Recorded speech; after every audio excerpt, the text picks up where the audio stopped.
Welcome to Talking Out of School.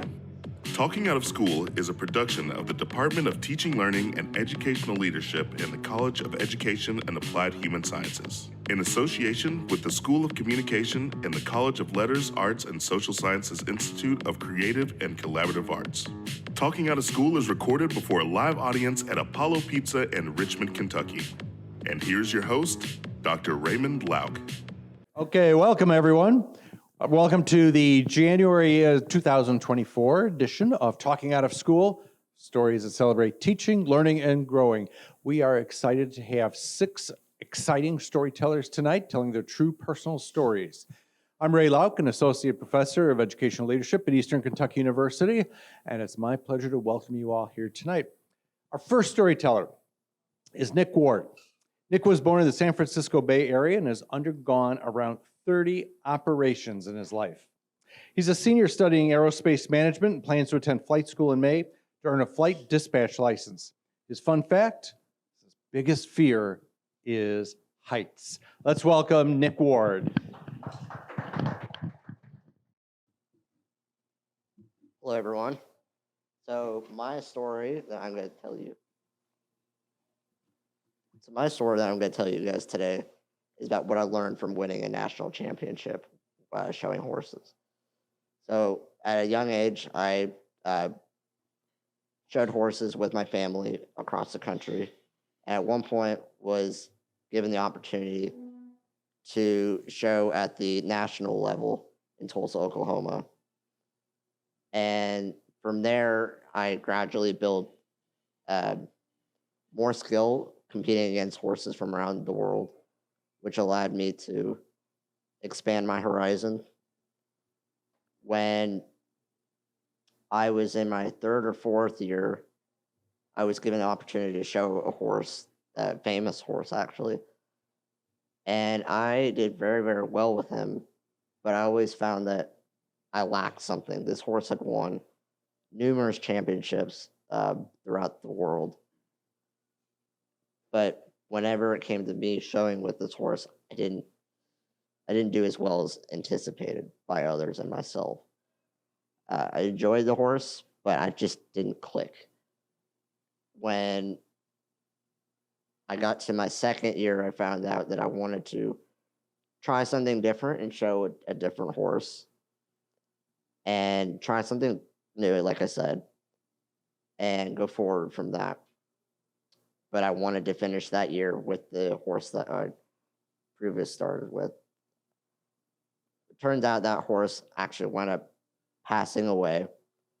So I had to move on and I had to, let that go and mourn the loss of the horse. But, try, just keep on going. And from there, I found after showing the other horse, this horse had no record, no history. No one knew who this horse was. But I clicked with this horse. This horse understood me. I understood it. When you ride a horse or you drive a horse, you communicate with your hands. And that goes to a bit and it goes to the mouth. So between you and the horse, you're communicating back and forth. And this horse wound up understanding me very well, and I understood him very well. In the first year of showing him, I wound up going to every show and winning all the classes. I was blown away by this. I wasn't very good at what I was doing, and neither was this horse. But we had a really good time, and it seemed to work out. Well, we got to the national show in Tulsa, Oklahoma, and I won all of the smaller classes that led up to the big national championship class with 30 of the best horses or so. But to get to that class, you had to beat 100, 200 horses to get to that point. Well, I thought I was just really lucky getting to the national championship round. And I was like, oh, I probably won't place or, I just got lucky. Well, I wound up actually winning the entire championship. I still thought it was a fluke. but it wasn't because the following year I did it again. It was national championship winner, the national champion with my horse, and I and myself were I and the horse were the national championship winners. So what I learned from that can be used in numerous scenarios in life. It could be at work, it can be in relationships. I wouldn't say necessarily relationships. I'm not here for dating advice and stuff like that. I'm not that kind of person. You shouldn't be coming to me for advice for that. But what I learned was that, you don't necessarily have to have the fastest car or the nicest horse or the best competitor in order to win. What really matters is that how you work together as a team, how you understand your team and how they understand you. They can enjoy being around you, they can enjoy working with you, but they need to understand you intellectually, and you need to be able to do the same. And that you can honestly, doesn't matter who you are, doesn't matter what your name is. If you are able to do that, you will go very, very far. So that is my story, and that is what I learned. It's all about chemistry. If you have chemistry, you will do very well in life. You'll do well as a team. That's my story.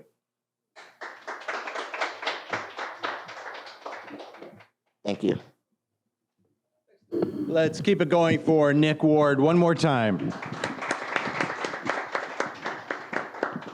That was a great story, Nick. Great lessons, and I think Nick will be giving dating advice later on. Our next storyteller is Aaron Cook. Aaron is a junior at EKU and is a Christian who started a new organization on campus this semester. Tonight, Aaron's going to share about his experience and why he started it. Let's welcome Aaron Cook. So, hi, I'm Aaron. I'm a music industry and performance major, and I am the head of Kaya, which stands for Come As You Are. We are a new Christian organization on EKU's campus, and to kind of give an introduction as to what we do, I'm going to read our, never mind, hang on a second, sorry. We are a Christian organization on campus that is dedicated to spreading the gospel to groups that are less likely to hear it. More specifically, people in the LGBTQ plus community. We understand that there's a lot of maybe some religious trauma or hard experiences that some people have experienced from Christians. And we want to bring in a new independent group that can be a safe space to sit down and have conversations. So I'm going to share 3 stories tonight. These are before we started the group that are just personal experiences of mine that I learned a lot from. And I feel like you guys will really enjoy them. So let's get started. So my freshman year going into college, I really wanted to, I really wanted to pursue Christ with all my heart. I really wanted to love people one at a time. And it's orientation, and I see 2 girls who I was really close friends with high school with, so I'm hanging out with them in like a group of 8 people that night. And it's all of us in a room, and there's one person with us. We'll call them Alex. And Alex identified as non-binary. And I mentioned that I was a Christian, and they looked at me, and there was just this fear in their eyes.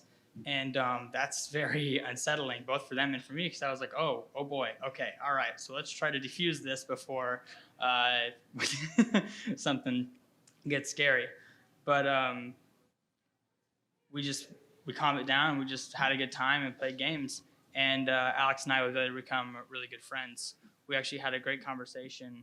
Kind of got really personal later on in that semester, talking about they talked about their beliefs as a non-binary person and talked about their experience with it.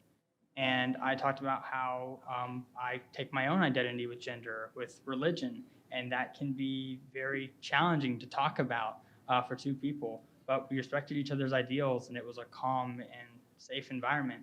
And both of us walked out of there with a great, very positive and good experience. So what I ended up learning from that is those conversations, they're possible. It's not easy for someone with religious trauma to trust me, someone they didn't really know that much at the time, in an open environment. That was a big step, and it's something that with our organization we want to take to the next level. So our next section is the fire and brimstone preachers. I remember this happens every year, every semester. You'll have some people with, they got their big banners and they come down and they have a megaphone, and their strategy is to yell at students about how they're going to hell. And the thing is, these students, they haven't read the Bible. They don't understand really Christianity for the most part. So I could only compare it to giving a 4-year-old calculus and then yelling at them when they don't solve the problem. It doesn't make any sense. And so obviously, like, they're yelling back, students start yelling back at them, and kind of just this big like circle of people who are confused just ends up happening. So something that I wanted to do is just go and start conversations, and we did. And for some people, a lesson that I learned was read body language. If you go up to someone in a public environment and you're going to be like, I'm going to talk about religion, and they look uncomfortable, move on. Do not continue talking to them because they do not want to talk to you. And I completely understand and respect that. We had some other really good conversations with people, and we both left feeling pretty good about ourselves. And another thing that I learned with that was people typically don't have a problem with Christ on a personal level. Most of their experiences with Christianity is either conversion therapy or just rejection from parents. Has anybody watched Queer Eye? It's a really good show. They do amazing work with people. It's very sweet. I forget his last name, but he talks about how he grew up in a very intense religious community, and as soon as they found out he was gay, they kicked him out onto the street. His parents completely just left him, and that's devastating to hear about. And like I watched the show like somewhat in high school because one of my friends turned it on, and it was a big like learning curve for me because for Christians, especially in America, I don't know if you know this, but we have it very easy, and it's kind of sad because when we're put under pressure, we break. I remember something that was amazing to me. I didn't plan on talking about this tonight, but you look at the AIDS pandemic and you look at how Christians with a disease that you couldn't catch by someone coughing or touching you were afraid, and not all Christians, but a majority of them were afraid to even associate with people who had contracted HIV or AIDS. And something that's absolutely incredible in the heydays of Christianity starting up, when if you were a Christian, like, they were going to kill you. There was nothing to gain except for the eternal belief, like, afterwards. That was the only thing you would gain, and people did it. But in Rome, in a time where they were persecuting Christians, you had a plague that like swept through cities and was killing people in droves, and was very contagious. And as people were leaving the cities, you had other people walking into them. And they were Christians in that time. And they knew that they would die for it. But they knew that they loved these people so much and didn't know them that to them it was worth it. And I think with American Christianity, we lose sight of like where that origin starts and the kinds of people that it started with. So yeah, I got a little off track there because I was talking about the fire and brimstone preachers, but I guess this might be a little bit of a story ramble session, just talking about different things with that. And then the final one, I want to talk about Jesus and the Samaritan woman. It's a story in the Bible where Jesus literally just right then and there breaks down an entire ethnic barrier. So the Jews and the Samaritans were two ethnic groups that were both under, if I'm correct, under the occupation of the Roman Empire. And they did not like each other. They didn't associate with each other. So Christ comes in. He's called what is known as a rabbi, which means teacher in Hebrew, if I'm correct on that. And rabbis Jews alone did not associate with Samaritans and talk to them. It was seen as like a cultural taboo, let alone someone who was seen as an authority. So he goes up to this well where this woman's sitting, and this woman's like, her marriage is distraught. She's had 5 different marriages. She's just really struggling in life. And he just asks her for a drink of water, and he is extremely kind to her. And it takes her by surprise, and they start having a conversation, and it ends with her leaving and going to tell this entire town of Samaritans that, oh my gosh, we found this person who's here to help us. And what's so important about that is all of these stories, they start with conversations, and they start with building trust with people. And I think that as Christians, we need to learn how to do that again. We need to learn how to go to people, meet them where they are, and just have conversations, and then see where it takes us. And that's why we started Kaya. I messed up and didn't have my mission statement directly on me, which is kind of funny to think about. Let me see if I can, oh, did I find it? Yes, I did. There it is. All right. So we're a small Christian organization that is officially starting the spring semester at Eastern, and we believe that everything in the Bible is true. We want to build a community where all people feel safe and welcome. Our main goal is to build a safe space for people in the LGBTQ+ community to come and learn about Christ. We want to sit down, have respectful conversations, and bring people together. As a Christian, I understand that a lot of people in this community have experienced hatred, ignorance from some Christians, and we believe that the church is a place that shows respect to people inside and outside of its doors. However, some Christians do lose sight of that. We want to bind wounds and bring people together. At a minimum, we want to leave anyone who comes to our organization with a positive experience of Christianity. This is an environment where people can learn about Christ, and if they want to take steps to grow in their faith, they can. And if they don't want to take those steps, they're welcome to stay and be a part of our community. Anyone with any background and belief is welcome here. We want to start this group by building trust with one another before we discuss religious topics and beliefs, because if you're not going to have those conversations in an efficient manner if you don't know who you're talking to and you don't know your experiences.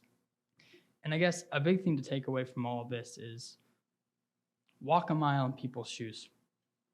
Talk to people, learn about their experiences. I'm taking a sexuality and identities class. That's a very taboo thing for a lot of people. You can see some of that's being banned across the country because we don't want people to understand each other.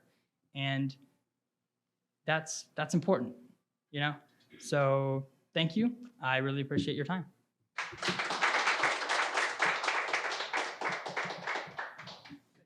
Let's give it up again for Aaron Cook. Aaron, I think you're filling a real void in the community here, and I wish you the best of luck getting that going, because more respectful conversations are certainly needed. So thank you, Aaron. Our next storyteller is JC Hamilton. JC's a sophomore music industry major who enjoys playing horn, writing music, and acting. After his tenure at EKU, he intends to pursue a job in music recording with the hopes of becoming an actor. Welcome, JC Hamilton. Hello. It's a smaller crowd this time, Ray.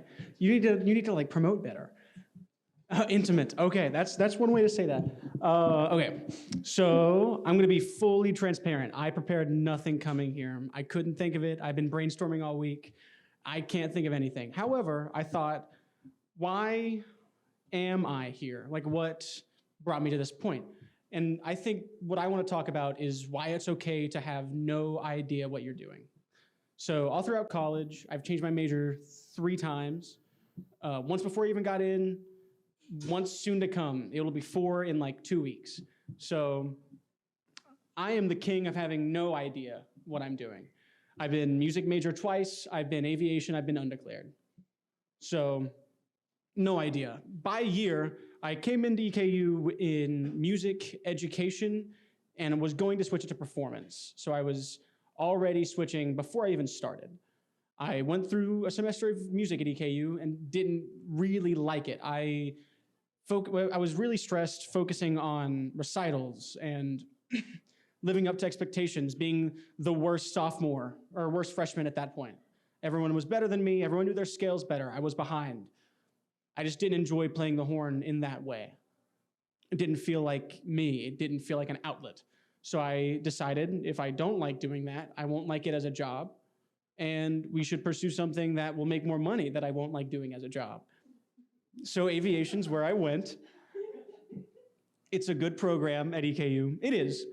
Disorganized, absolutely. Very good. Will it get you a degree? Absolutely. Will you be flying in 5 years? Yes. Will you be making more money than I could dream of? Yes. Absolutely. You'll have hot tubs and Bugattis if you want.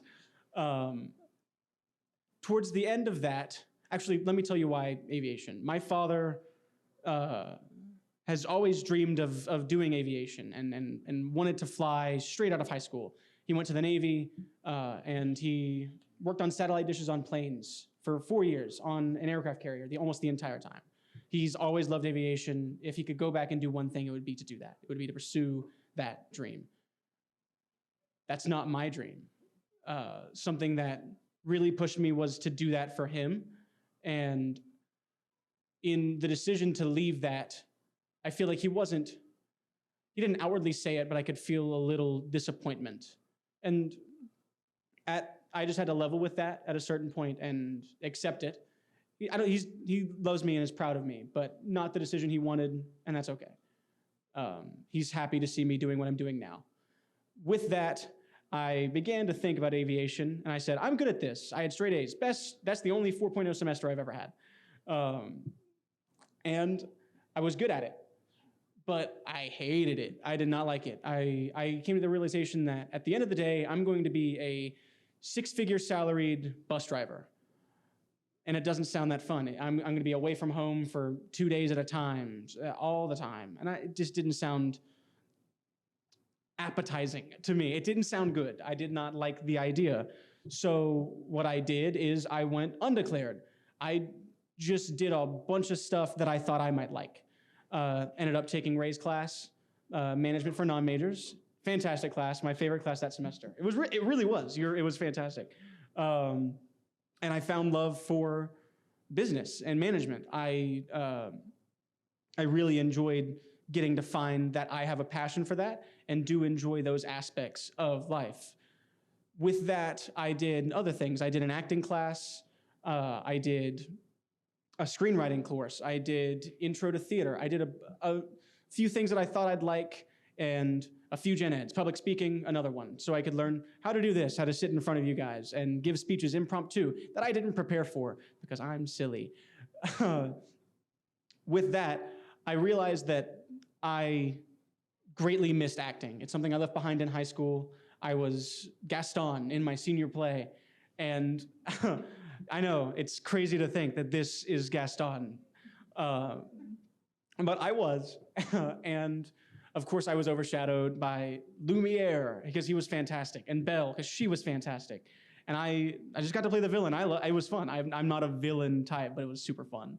And I missed that. I missed getting to do that, getting to be someone I wasn't, getting to show people show people what I wanted to do and express my ideas for that character. I enjoyed that aspect, and the acting class showed me that.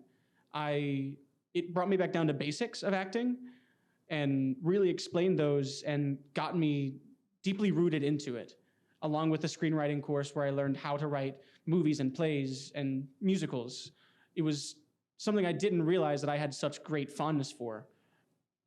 And now I'm back at music, and I'm in music industry now, incorporating some of that management that I love so much, because I truly think that was the thing that kept me from liking music in the first place, was the performance aspect.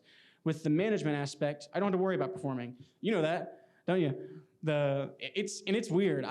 It is fun. It's super fun. It is a nice balance. I think it's to be low stress, or not low stress, but less stress, and more getting to have an outlet and letting other people have an outlet.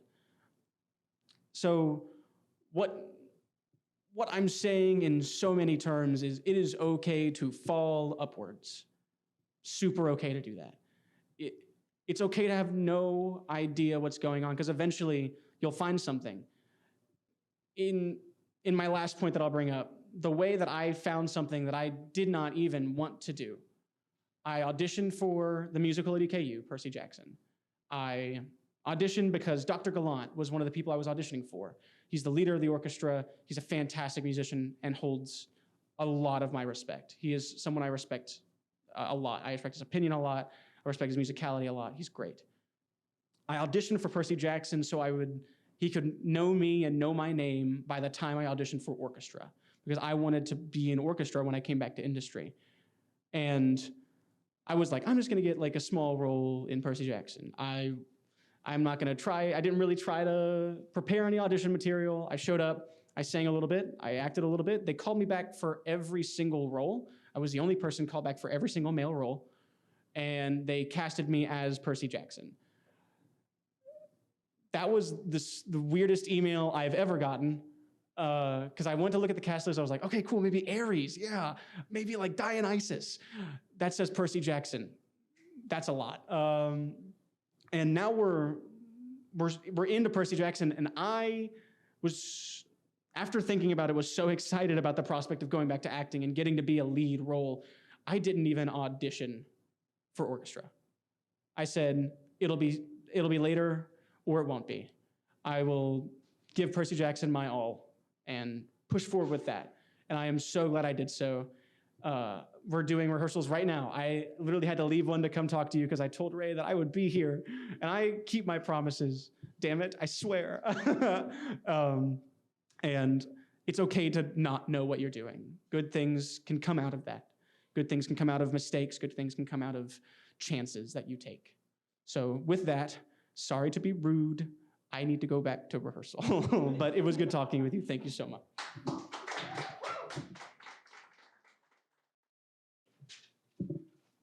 Let's give it up again for JC Hamilton.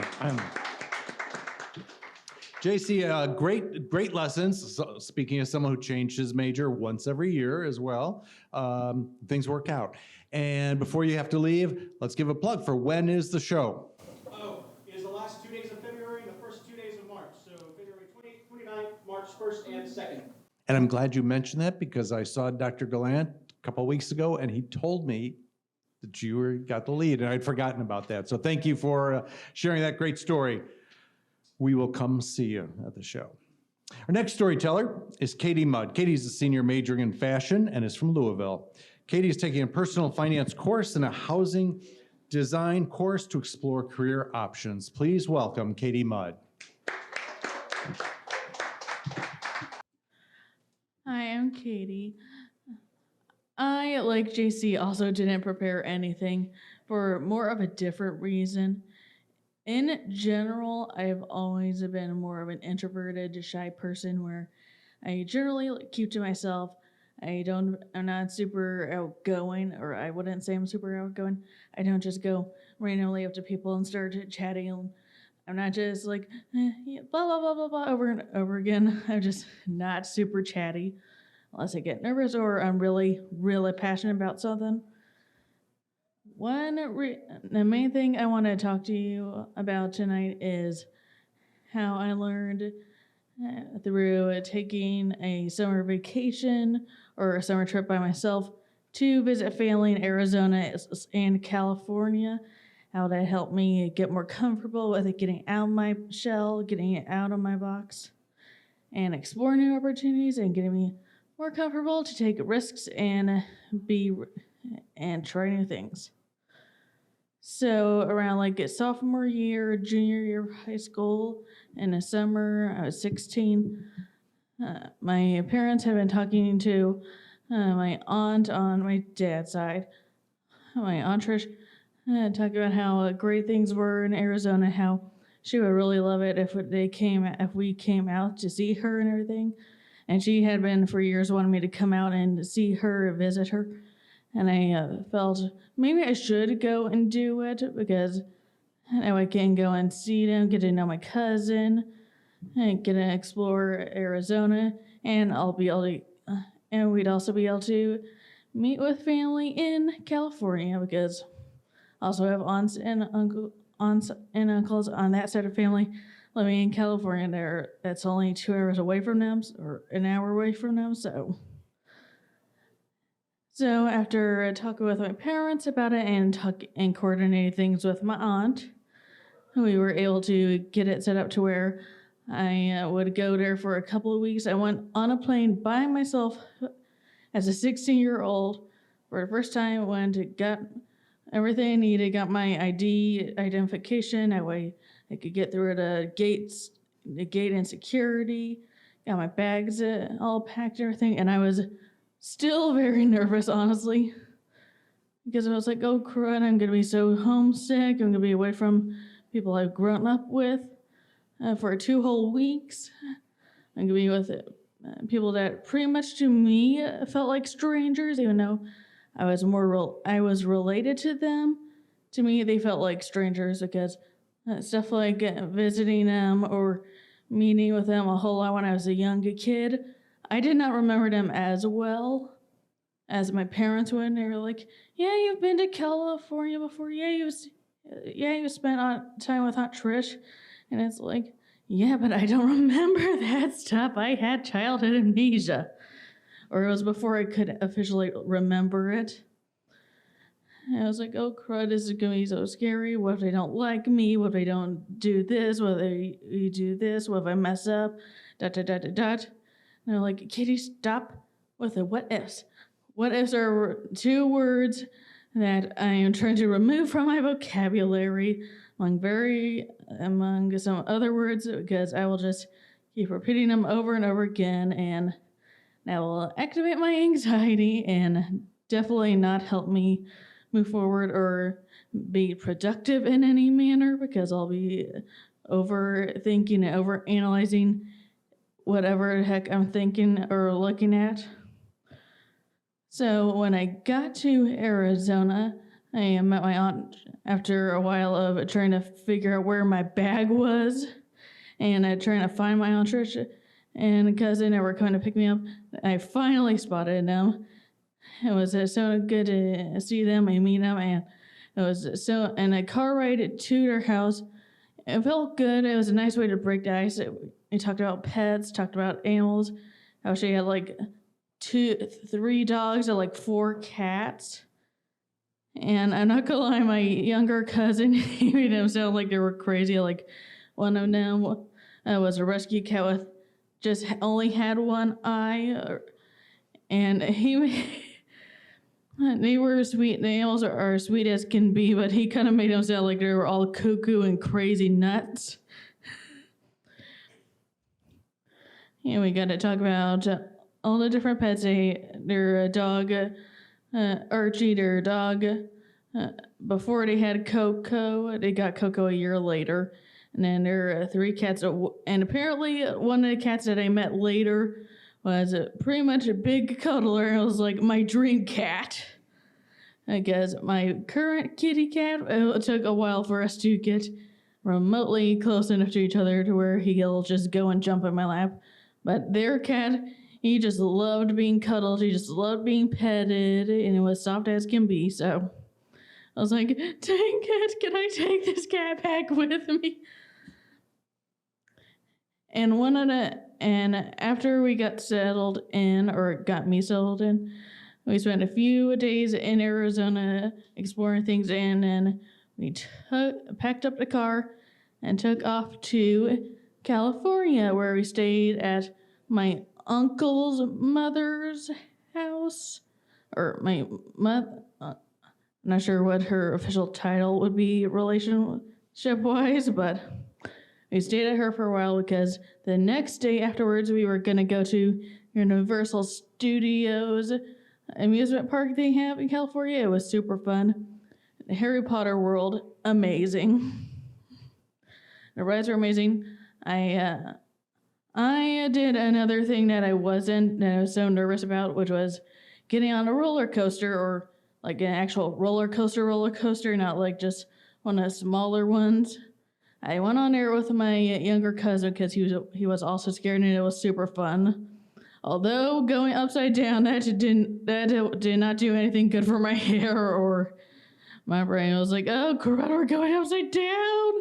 I feel like, oh, this feels so unnatural being upside down, and I'm not doing it in a handstand way. So I was like, this just feels weird. And we walked a boardwalk at Universal. It was a lot of fun.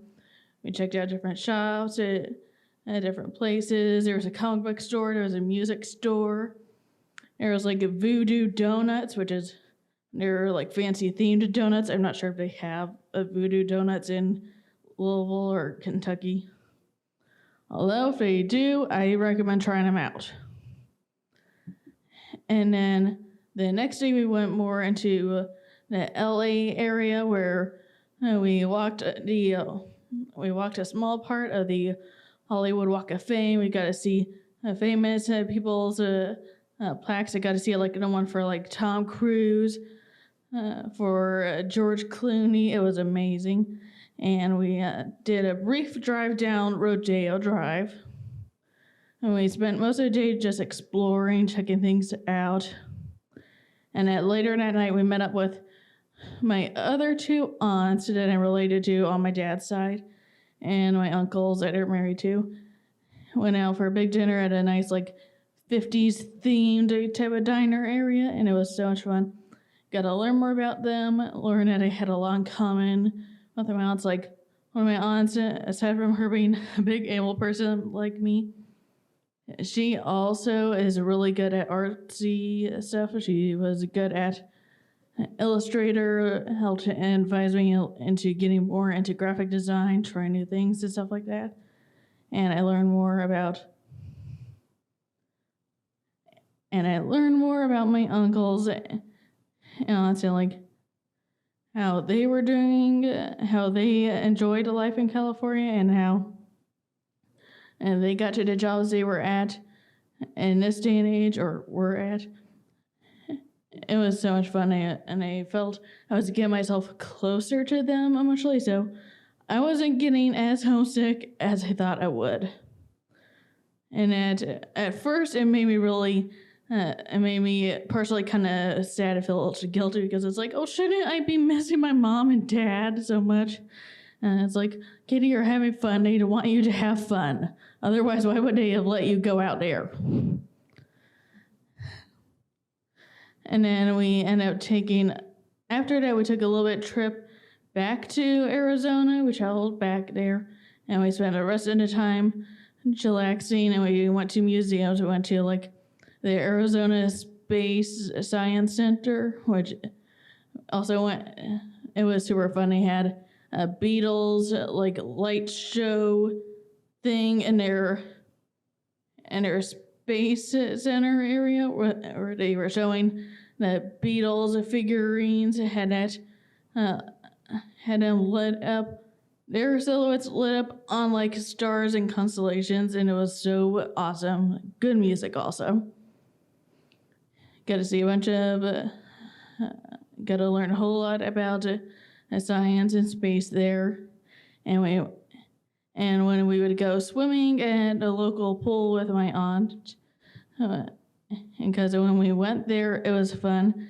I got to play with my cousin and got to learn more about him, and got to just relax and have a nice, relaxing summer, an actual vacation rather than just a staycation at home. So after that, when I was leaving, it was hard to leave because I had so much fun and I felt close to them emotionally. I didn't feel like they were complete strangers anymore, even though I felt like we still weren't super close. We were on a path to becoming a lot closer and having a big, deep relationship. So after that, when I got home, that made me feel a lot more changed and more open to taking risks and trying new things. And that way, because life, honestly, it is short. Like, at any moment, like, the zombie apocalypse could break out and they could be coming after each and every one of us. So might as well live life to the fullest while we have it. And hopefully the zombie apocalypse won't cut it short. Thank you.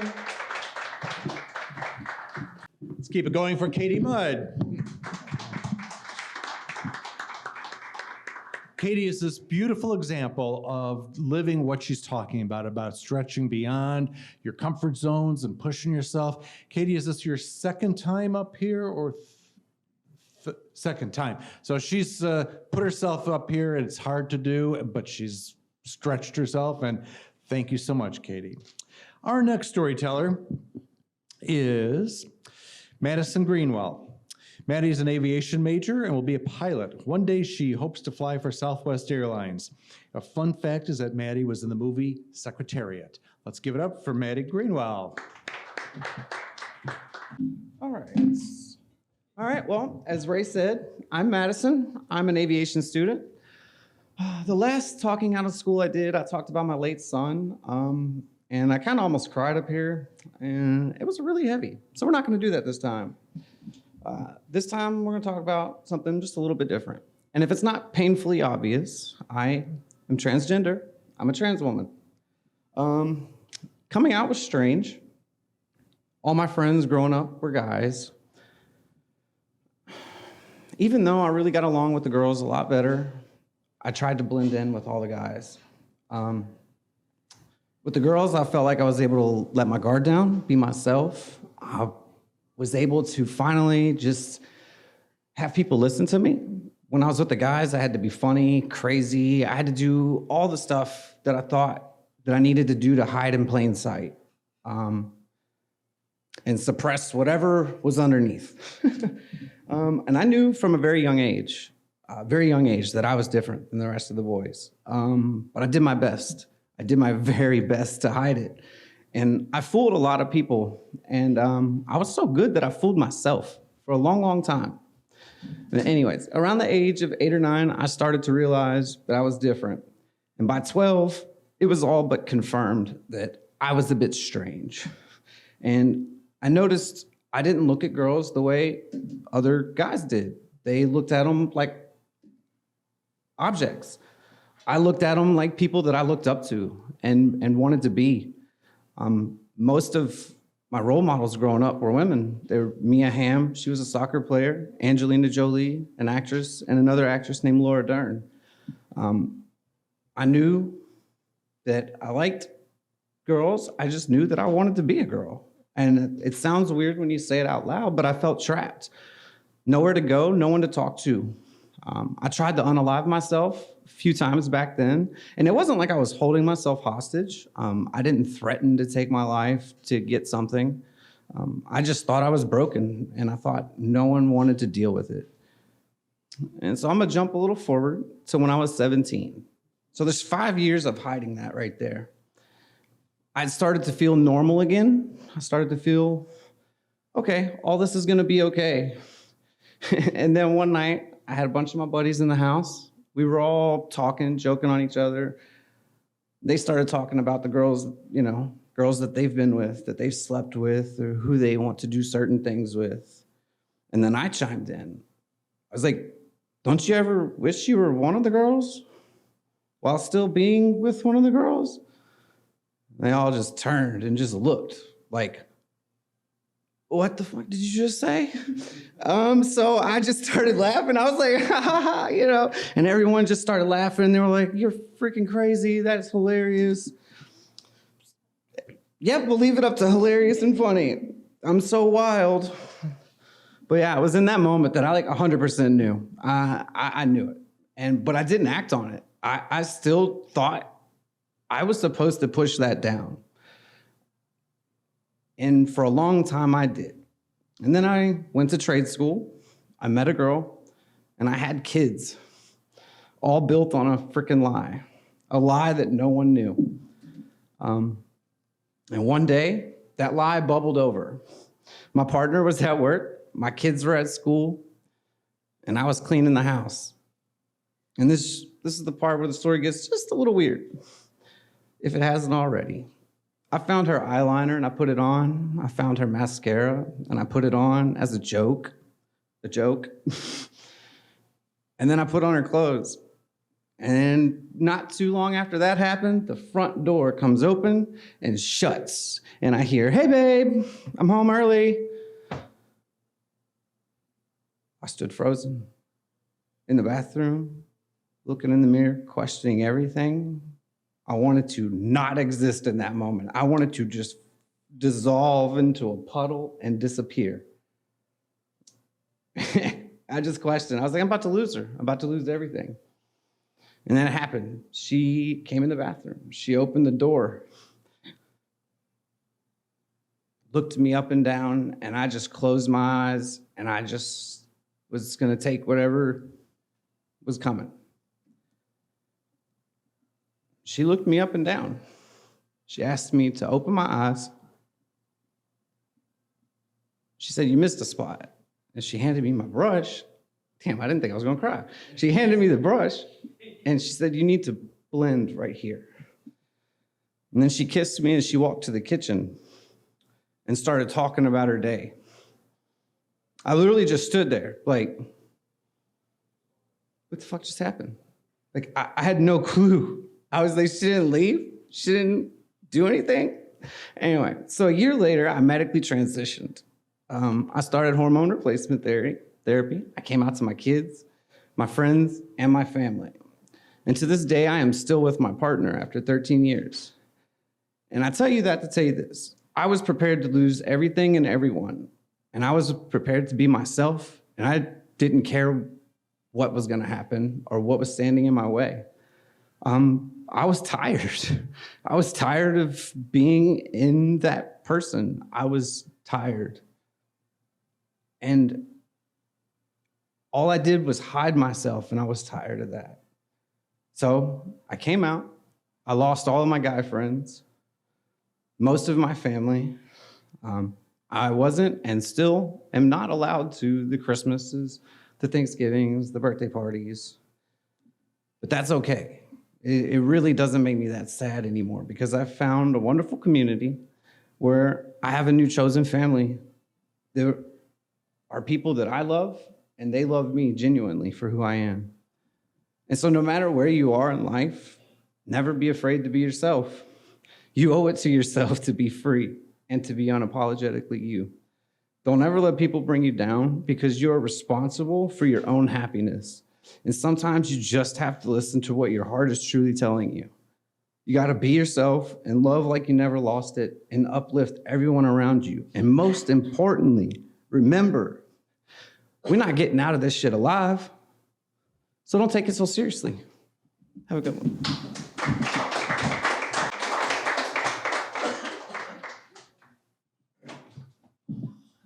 Let's keep it going for Madison Greenwell.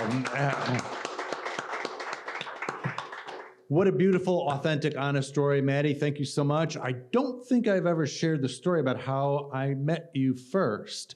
There was, Aaron was making a reference to sometimes there are unrespectful, disrespectful conversations, divisive situations. And there was one of those times on campus. And just like an accident, you got to stand to see what's happening, what's going to happen next. And so that's what drew me in.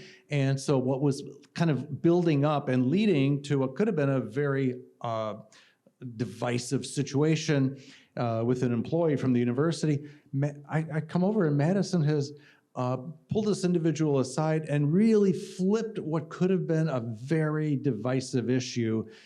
They were joking. She brought this person around and was having a pleasant conversation. And so I don't know if it's the law, I don't know if it's conflict resolution, but you know how to turn people around. So congratulations. Let's give it up again one more time for Madison.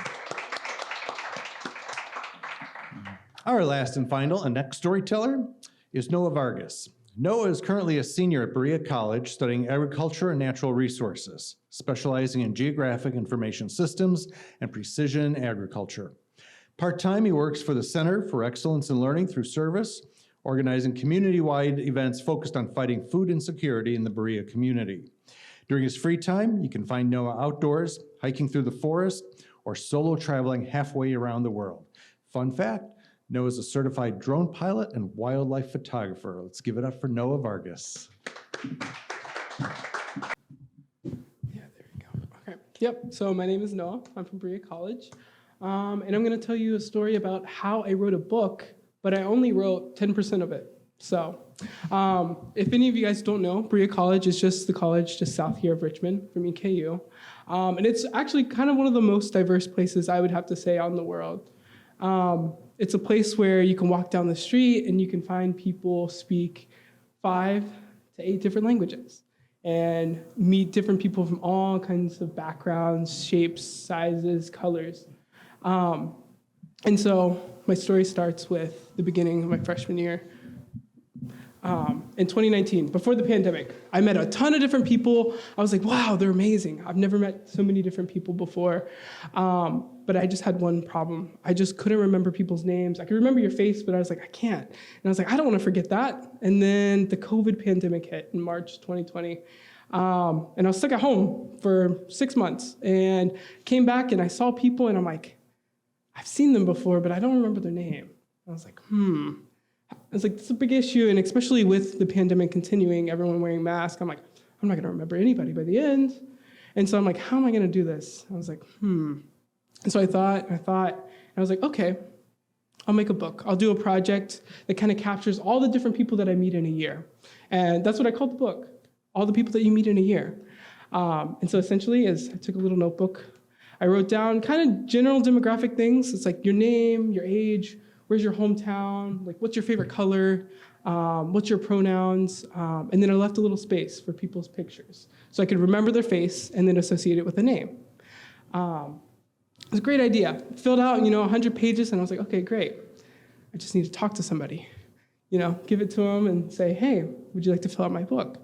The only thing is, I was a really big introvert. Didn't like talking to people, but I liked, getting to know them, but, I had to be, through a mutual. And so I had this book, and I waited for 5 months. And I decided, okay, I got to do something with this book. I want to know people. I want to connect with them. I don't know how. I don't have the skills. And so I decided on my birthday, which is in May, it was the end of our semester, and I decided to ask one of my friends. And I just said, hey, I've came up with this project. I did this book. Would you mind filling it out? And they looked at me weird. Sure, why not? They look through these pages, and they're just blank with just name, age, where are you from, and then a couple, quirky little prompts, and it says, oh, picture here.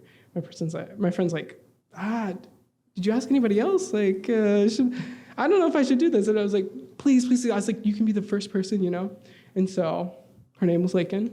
She filled it out. She drew pictures. She added different personal touches that made it more personal to her. And then afterwards, I said, okay, here's like the worst part for most people is I have to take your picture. And I'm going to take that picture, and I'm going to take it home, put it on my laptop, print it off so I can put it in the book so I don't forget your name in this moment. And she's like, I'm not a big picture person, I don't know. And I was like, please, come on. It's like, and this is just when I was starting out to be a photographer. And so took the picture, I showed it to her, and she was like, actually, that was pretty nice. And so she actually came with me, printed it out, we put it in there, and that was the very start. Follow along, I did an internship actually here at EKU that following summer. Got 10 more people, the people who I was interning with. Came a little bit further. I was supposed to go to study abroad in Greece. And I was like, okay, this is gonna be the big moment. I get to meet more people, widen my scope, add people to this book. However, I was like, I didn't have much experience, going abroad or, what it means to, be by myself or solo travel. And so I was like, okay, it'll be great. I have to prepare myself. So what do? I take a train to Chicago, take a week-long trip there by myself, never been to Chicago before, took Amtrak, it was only $30. I was like, can't beat that, stayed in a hostel, spent the whole time, had a great time. I didn't talk to anybody though. I didn't meet anybody. And I had this book carrying around with me the whole entire time, and I'm coming back from the train and I feel really defeated. And I'm like, oh my goodness, I have, maybe 15 people in this book, and I have 100 pages, and I didn't ask anybody on this trip, even though it's like, and I'm about to go to Greece. I'm like, this isn't gonna work well. And so finally, I'm on the train, I'm editing some photos, and I have a person sitting next to me on the train, and I ask them, hey, this sounds really weird, but I'm doing a project. And they're like, oh, like a project for school? And I was like, no, just like a personal project, just kind of, get myself out there, meet people, those kind of things. And they're like, okay, sure, what is it about? So I hand them the book, and they look through, and they're like, wow, this is interesting. And I was like, it's like, I'm just starting it out, so there's only like 15 people, but it's like, if you wouldn't mind, would you mind filling out this book? And they said, yes. And as they were filling it out, they're explaining their answers to me, and I'd never met them before. And it turns out this person was actually moving from New York City to San Francisco, and they decided it'd be a great idea to go by train. However, if you've ever taken Amtrak, it takes you about 5 days to just go from New York to San Francisco. And she had an economy class ticket, and so she was sitting for 5 days. And so she was telling me, that, and it's one of those things where if I didn't have that book, I probably would never talk to her. Probably would have got up at 5 in the morning where my stop was in Maysville, Kentucky, and just left. But to progress on, towards the end, so I did this project for a year. I ended up having 193 people sign it. And it turns out people really liked it. As soon as they saw there was 20 other strangers in there and their pictures taken, they're like, heck yeah, I'll sign it, and then you can take my picture. And I got a lot of really good responses. I only had one person tell me no. And it was kind of like an informal no. They just weren't really for sure. And so I was like, you know what, it's okay. I'll take it as a no. And so looking back at this, I got to know people in unique different ways. I didn't actually go to Greece that fall. I went this spring, but I ended up working 2 full-time jobs, and I met a ton of new people, coworkers, even though I was a night auditor. And so I worked by myself from 11 to about 6 in the morning. And I want to share this story because she allowed me to tell this story. One of the prompts in the book for her was, tell us a story that you most likely were to get arrested, or people would think you'd get arrested for it. And I was like, okay. Her name was Pat, and she was the breakfast cook in the morning. And so I had her fill it out. I explained it to her after there was like 60 people in there. She's like, oh yeah, I'll fill this out. And I look at it and I'm reading it, and she had that prompt of like, what would people think you'd most likely get arrested for? And I'm reading it, and she said, yeah, I was intoxicated, high, taking my daughters out to the park, and I almost got arrested because my daughters want a cig, but she's like, I had to show her breast to these random construction men. And I was like, interesting. I was like, are you sure you want to share this? I was like, I told people, I was like, you can share as much or as little as you'd like. And that's what she decided to share. She's like, it's the honest truth. And she's like, I'm not embarrassed of it. And the crazy thing is, her daughter also worked at the hotel. And so she just came in an hour later. So I waited and I asked her and I said, would you like to fill out this book? She's like, yes, I'd love to. And I asked, I was like, I just have a question for you. I was like, your mother had put this in the book and I'm not for sure. She said she was okay with sharing it, but I was like, was she referring to you? And she's like, yeah, I remember that. That was the first day I actually got to smoke a cigarette. And I was like, what? And so it's one of those moments where you think a project like that, you get to meet so many different people and you get to realize like, wow, I would have never known that about my coworker. But I'm glad I did. We connected on a different level. But it's one of those things after reflecting after this book, it really helped me to grow, become more extroverted, being able to talk up here today, and even do some of the events that I do at Berea. And so I encourage all of you, go out there, pursue something that you probably wouldn't have, even if it is a personal project and asking people to take their pictures out on a train. So, yeah.